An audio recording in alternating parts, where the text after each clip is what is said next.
What is going on, Jet fans? Matt O'Leary back again to talk you know who, Haason Reddick. Sorry, it's the big story of the day. We reacted to the news about the holdout from the San Francisco 49ers and Trent Williams. That one is over. So the only remaining holdout in the NFL is Haason Reddick. And we had Robert Saleh speak with the media today, so we got some insight from the Jet side of things, and we just have to talk through it because I think it's just getting even more uncomfortable. The first thing that Robert Saleh was asked about is if he had anything new to report on Haason Reddick. Here's what the head coach had to say. Is there anything new to report with Haason Reddick? No, not that I'm aware of. In your mind, is there a deadline this week in terms of him being able to play Monday? Like, would he have to be here for Thursday's practice? Would he have to be here today? What's the deadline in your mind? Really, it's going to be all dependent on how he looks. If and when he shows up, we'll put him through some work with the training staff, see where he's at, and then communicate with him and on what we can figure out. Nothing.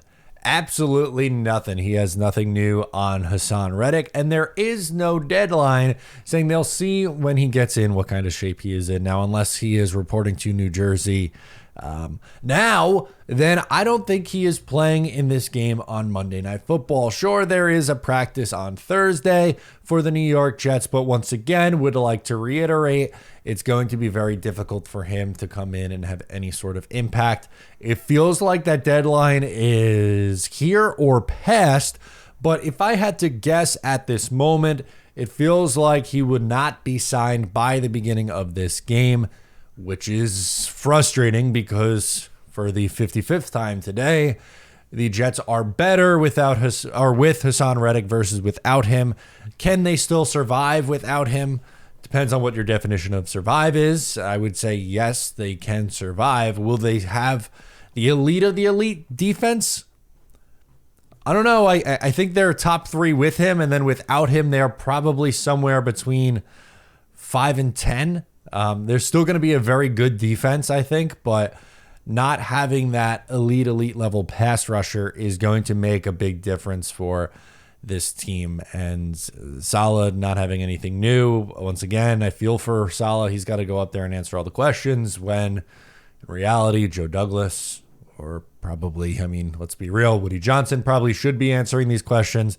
Not that I really want to hear from Woody, but he's the one who's got to fork over the money here, and Joe Douglas is the one who is the general manager who's in charge of getting these things done. Summer is heading into the bottom of the ninth, but with football season coming in hot, don't let those high summer vibes hit the bench.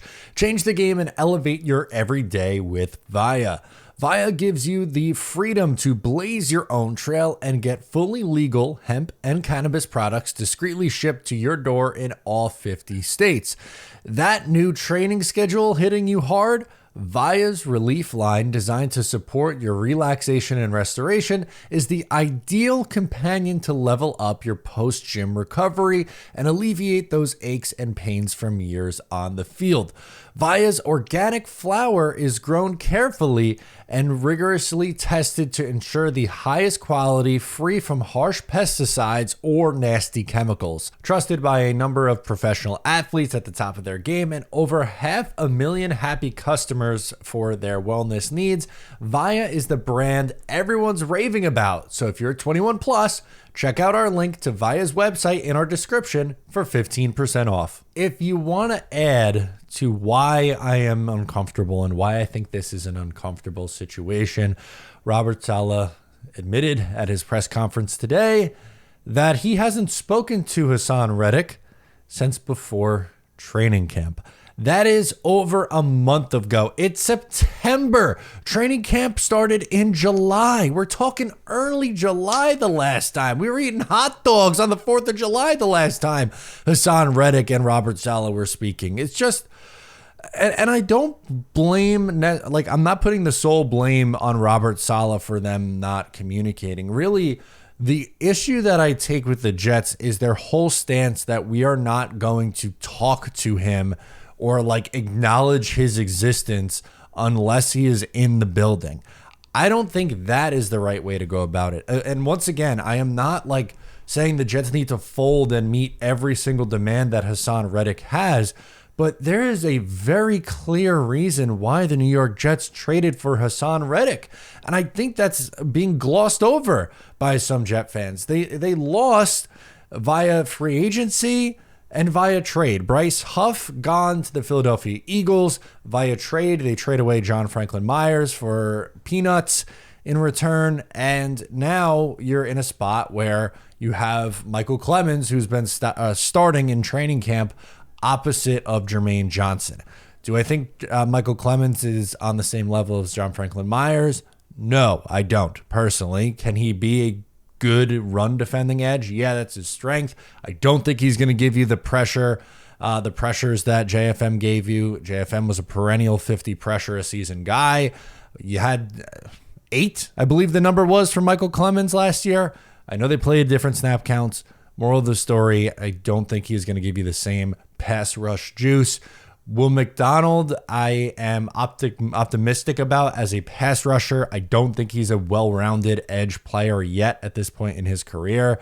I think it's asking a lot for him to be the guy that they were expecting Haason Reddick to be. That's where I'm at with this. They traded for Haason Reddick. They pursued Jadeveon Clowney.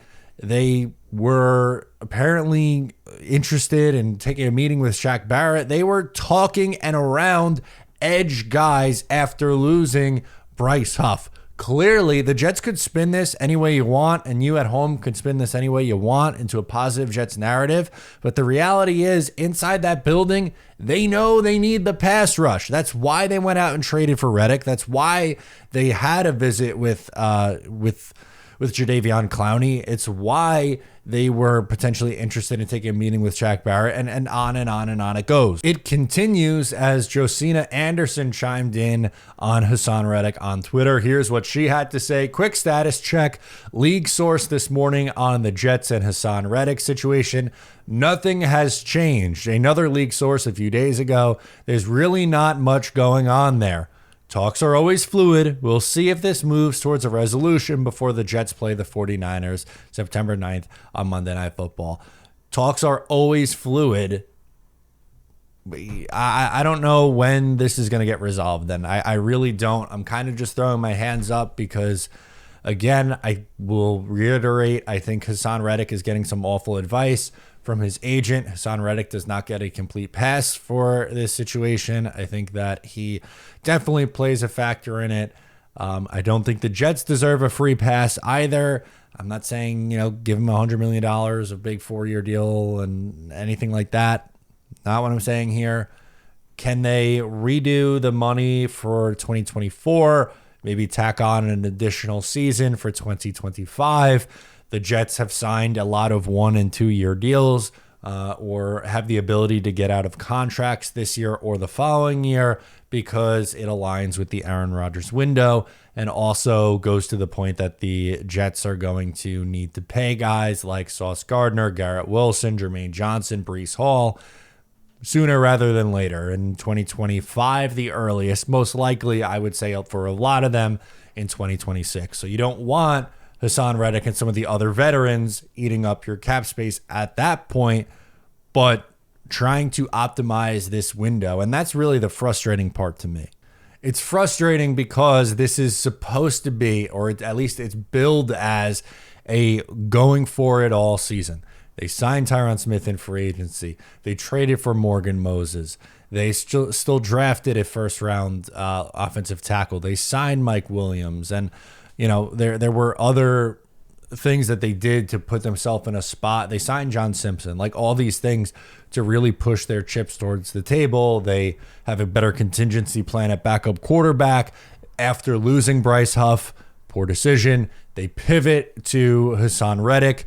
That's fine, but you only do half of it. You acquire him, but don't do enough as of now to get him in the building.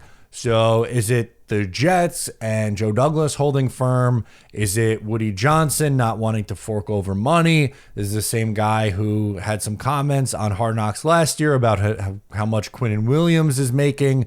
Quinnen Williams, as a reminder, is a top, at worst, 3 interior defensive linemen in the NFL, a face of your franchise and a captain on your team. There were rumors that the Jets were not interested in spending more money at the quarterback position after Aaron Rodgers went down, and that it was coming from ownership. And there's just some rumblings about it. I'm not confirming it. There's no way for any of us to know unless Woody Johnson came out and actually said something. I'm not privy to that information. I am just saying that if reading the tea leaves, there might be a world where maybe Woody Johnson isn't spending as much money as we really think on this Jets team. I don't know what's happening here, but it's got to get situated and situated fast, because this is not a good look for the team. They're better with him. There's a reason why they traded for him. They want him on this team. Figure it the F out. Please just figure it out. That's going to do it. I'm Matt O'Leary. I'll catch you next time.